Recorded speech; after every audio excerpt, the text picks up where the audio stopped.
Assalamualaikum warahmatullahi wabarakatuh. I am Fiza Aina binti Abu Bakar, matrix number S61442. I'm from K2. Today I want to present my individual assignment for ACT4323 Audit 2.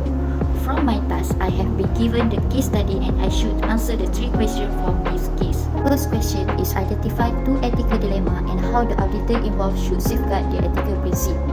First ethical dilemma is auditor pressure to accept improper accounting policy. For example, in the case study, the Director of Finance is pressuring the auditor to accept accounting adjustments that are not in accordance with generally accepted accounting principle (GAAP). The Director is threatening to replace the auditor and damage their reputation if they do not comply. To safeguard this ethical principle, auditors should adhere to their ethical duty of objectivity and professional skepticism. They should communicate the importance of following GAAP and ensure that financial statements present a true and fair view. If pressure, auditors should document their disagreement and, if necessary, consider withdrawing from the engagement. Second ethical dilemma is discovery of past irregularities. In this situation, the auditor has discovered that the accounting record needed to be revised to uncover illegal adjustments made over the past 7 years. The Director of Finance alleges that the auditors were complicit in this manipulation. To safeguard this ethical dilemma, the auditor must uphold their duty of professional competence and due care. They should truly document their audit procedure and communicate findings clearly to the client. If faced with failed acquisitions, auditors should rely on comprehensive documentation to demonstrate their adherence to auditing standard and ethical principles. The next question is describe 3 threats to independence for Ali Sultan & Co that might arise in the case and how Ali Sultan & Co can protect threat to auditor. First threat is self-interest threat. The threat possibility of losing a long-term client and associate financial benefit of around 3 million bonus may compromise the auditor objectivities. Threat from self-interest can be handled in a variety of ways. One way to do this is the regular rotation of audit partners and staff, coupled with a strong ethical culture within the audit firm, which can reduce the self-interest threat. Clear communication of expectation and adherence to professional standards are essential. Second trait is familiarity trait. Long-term relationship with the client may lead to the complacency or a lack of objectivity in assessing management representations. Regular training on ethical considerations, maintaining a healthy level of professional skepticism, and periodically rotating audit team members can help decrease the familiarity trait.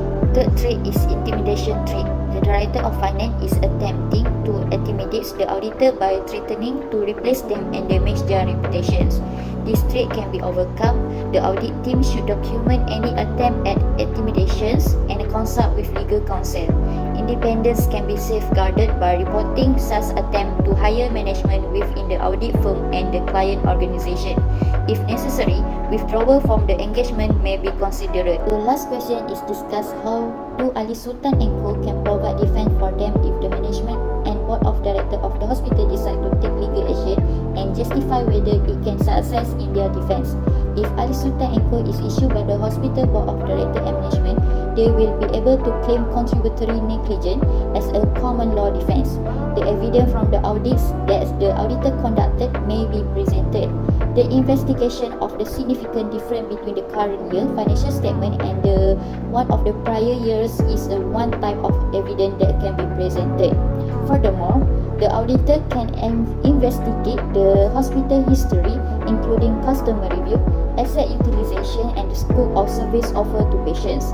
Auditor may also present proof of complaint from hospital staff regarding pay cut, with their manager utilized to make up for the losses the hospital had to incur. Next, Ali Sultan & Co also can protect themselves by performing with no negligence.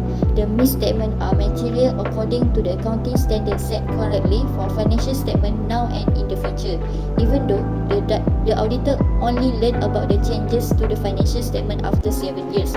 Nevertheless, the auditor maintained reasonable assurance and the auditor's responsibility in changing the audit report. The Director of Finance is insisted that In his opinions, the financial statement he prepared is accurate. By contrasting the data and finding of audited investigation with the financial statement generated by the Director of Finance, we can demonstrate in this instance that the Director of Finance lacks independence and competence in preparing the hospital financial statement and failed to adhere to established accounting standard. It is evident to them that discrepancy exists between the information that was provided and the financial statement. Whether Ali Sultan and Co can success in their defense will depend on the specific circumstances, the strength of their documentations, and the legal and regulatory framework in the jurisdiction.